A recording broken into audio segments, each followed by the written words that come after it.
नमस्कार मित्रांनो, माझे नाव शालिनी आहे. वय 32 वर्षे. लोक म्हणतात की मी अजूनही 25-26 वर्षांची दिसते. माझी उंची 5 फूट 6 इंच आहे. दुधासारखा गोरा रंग, काळे. लांब केस जे कमरापर्यंत येतात आणि फिगर. अरे साडी घातली. आणि वेस्टर्न ड्रेसमध्ये तर लोक वळून वळून पाहतात. मला माहीत आहे की माझ्या शरीरात ती खास गोष्ट आहे जी पुरुषांचे लक्ष वेधून घेते. पण मी अशी नाही की प्रत्येकाला इशारे करते. तरीही कधीतरी एकटी असताना मी विचार करते की कोणीतरी माझ्याकडे असा पाहो की मी एखादा खजिना आहे. सर्व वृद्ध आणि तरुण माझ्यावर फिदा असतात. बरे, हे सगळे नंतर. आधी मी तुम्हाला आमच्या घरात कामाला आलेल्या मजुराची आणि माझी एक कहाणी सांगणार आहे. मित्रांनो, ही कहाणी खूपच मजेदार आहे. म्हणून ही कहाणी पूर्ण ऐका, तुम्हाला खूप मजा येईल. कहाणीच्या शेवटी एक असा ट्विस्ट येईल जो सर्वांना चकित करेल. चला मित्रांनो, कहाणी सुरू करूया. आमचे फार्म हाऊस शहरापासून थोडे बाहेर होते. मोठे, चारही बाजूंनी झाडे. मागे एक जुना गोदामासारखा भाग होता जिथे जुना सामान ठेवलेले असे. एक दिवस जोरदार वारा आला. इतका जोरदार की गोदामाच्या एका भिंतीचा प्लास्टर उडून गेला आणि काही विटा सैल झाल्या. पती बाहेर ट्रिपवर होते. मी एकटी होते. मी लोकल ठेकेदार काकांना फोन केला. ते म्हणाले, उद्या सकाळी मजूर पाठवतो. दुसऱ्या दिवशी सकाळी सुमारास दाराची घंटा वाजली.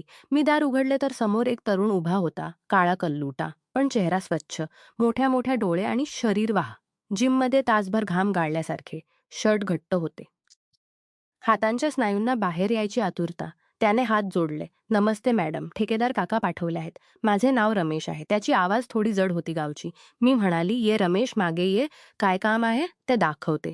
मी पुढे पुढे चालली. तो मागे मागे. त्या दिवशी मी हलकीशी साडी घातली होती, ज्यात माझे शरीर स्पष्ट दिसत होते. घरात एकटीच होते.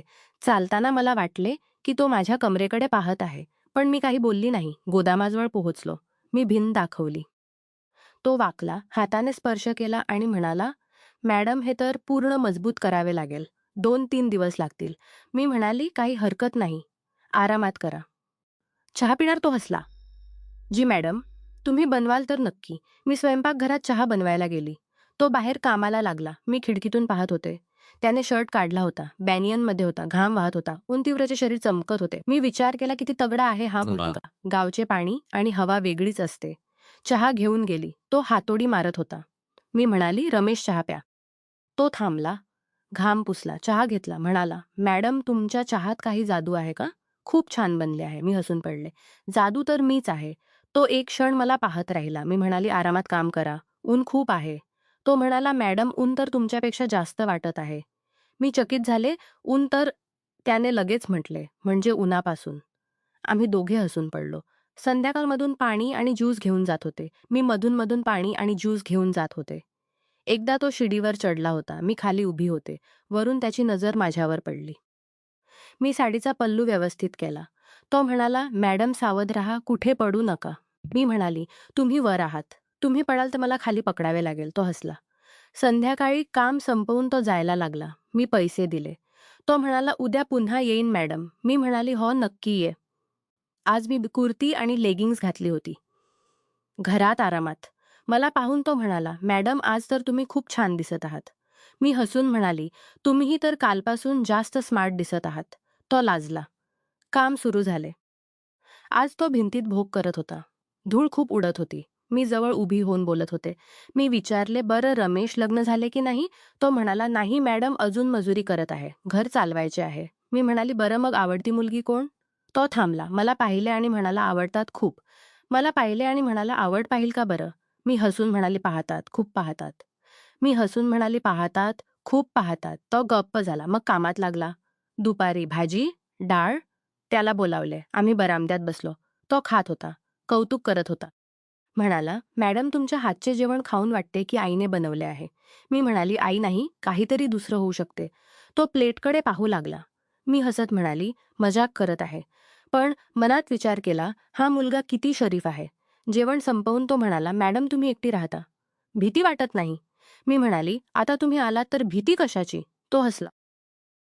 संध्याकाळी पुन्हा चहा आणि गप्पा मारल्या. तो आपल्या गावाच्या गोष्टी सांगू लागला. शेतात कसे काम करायचे, नदीत कसे न्हायचे, गाय म्हशी कशा पाळायच्या. मी ऐकत राहिले. तो म्हणाला, मॅडम, तुमचे आयुष्य किती आरामाचे आहे. मी म्हणाली, आराम तर आहे पण मजा नाही. कोणी साथीदार नाही जो बोलावा हो. तो म्हणाला, "मी तर आहे ना." मी म्हणाली, "हो, तुम्ही आहात." तो जायला लागला तेव्हा मी म्हणाली, "उद्या लवकर ये." तो म्हणाला, "तुम्ही सांगाल तर रात्रीही येईन." मी हसून म्हणाली, "रात्री काय करणार?" तो म्हणाला, "तुम्ही जे सांगाल." आम्ही हसलो पण आतून थोडीशी उष्णता जाणवली. तिसऱ्या दिवशीशी आज पावसाळा नव्हता. पण ढग जमा झाले होते. मी शॉर्ट कुर्ती घातली होती. तो आला तेव्हा मला वरून खालीपर्यंत पाहिले. म्हणाला, "मॅडम आज तर तुम्ही कॉलेज गर्लसारखी दिसत आहात." मी हसून पडले. काम सुरू झाले. आता तो भिंतीत सरिया घालत होता. मी जवळ बसले होते. आम्ही बोलत होतो. मी विचारले, "रमेश तुला मुली कशी आवडते?" तो म्हणाला, "जी मनाची चांगली असेल, सुंदर असेल आणि थोडी शरारती." मी म्हणाली, "माझ्यासारखी?" तो हसला. "मॅडम तुम्ही तर त्याहून खूप वर आहात." मी म्हणाली, "वर काय? खालीही बघा." तो लाजला. दुपारी पुन्हा तेच जेवण.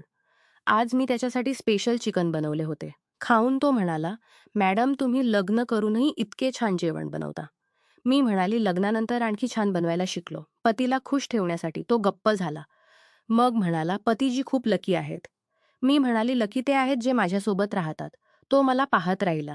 संध्याकाळी काम करताना त्याचा हात माझ्या हाताला लागला. एक क्षण दोघेही थांबलो. मी म्हणाली, "रमेश तुझा हात खूप गरम आहे." तो म्हणाला, "मॅडम तुमच्या." मी हात काढला पण हृदय जोराने धडकत होते. चौथा आणि 5वा दिवस असेच गेले. रोज तो येत असे. आम्ही बोलत हसत. कधी हात स्पर्श होई, कधी नजरा मिळत. मी त्याला जास्तीत जास्त वेळ देत होते. तो माझ्यासाठी छोटी-छोटी कामे करू लागला. बागेत पाणी घालणे, सामान उचलणे. मी त्याच्यासाठी चांगले जेवण बनवत होते. गप्पा गाढ होत गेल्या. तो आपले स्वप्न सांगत असे. छोटा व्यवसाय करायचा होता. मी ऐकत आणि म्हणत, "तू करू शकतोस. तुझ्यात ताकद आहे." तो म्हणत, "तुमच्या सोबत असेल तर काहीही करू शकतो." एक दिवस काम जवळजवळ संपले. मी उदास होते. संध्याकाळी आम्ही बाल्कनीत बसलो होतो.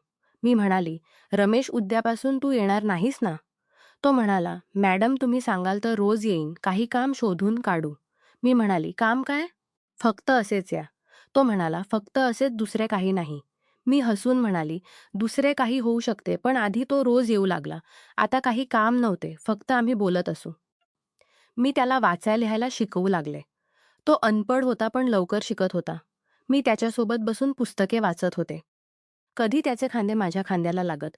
मी त्याला व्यवसायाच्या छोट्या-छोट्या गोष्टी सांगत होते.